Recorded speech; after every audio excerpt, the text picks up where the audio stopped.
Pirang driver kan pampublikong lunadan sa Camarines Sur, reklamo an subuot haloy na pag-abot kan fuel subsidy gikan sa LTFRB sa ibong kan pagsumitir na kan sa indang mga rekisitos. Uyan report ni Jessica Kalinog.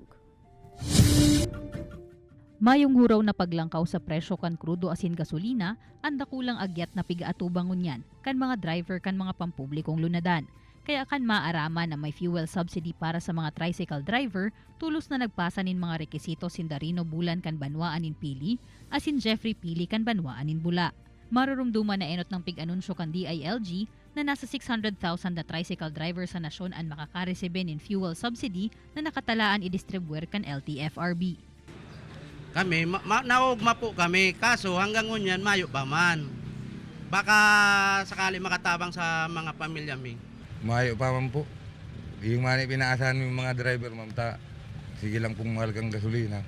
Tapos maluyan ng pasahero. Naglalao man Sindarino asin Jeffrey na mareresebe na nindaan ayuda sa mas madaling panahon, urog na ngunya na mismong si Presidente Bongbong Marcos na ang nagtutulod na i-extender pa sa mga tricycle driver ang pagtaon in fuel subsidy.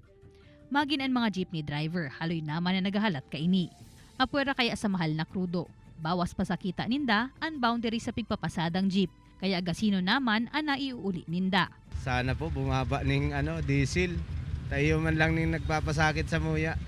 Pangapodan man kan jeepney driver na si Erben Abaro.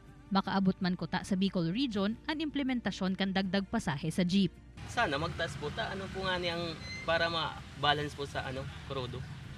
Gano'n nung pong tig-iisip nito na dagdag sanang pamasahe? Ay dawa dik lang po mga 15 pesos lang po ang minimum. Mantang nagahalat nin tabang hali sa gobyerno. Mapadagos na sa naman subuot sa pagpasada Sindarino, Jeffrey, Oscar asin Erben, tanganing dawa kadikit, may maiuli man giraray sa saindang pamilya. Kaibanan si Gerald Gandia, Jessica Kalinog, Balitang Bicolandia.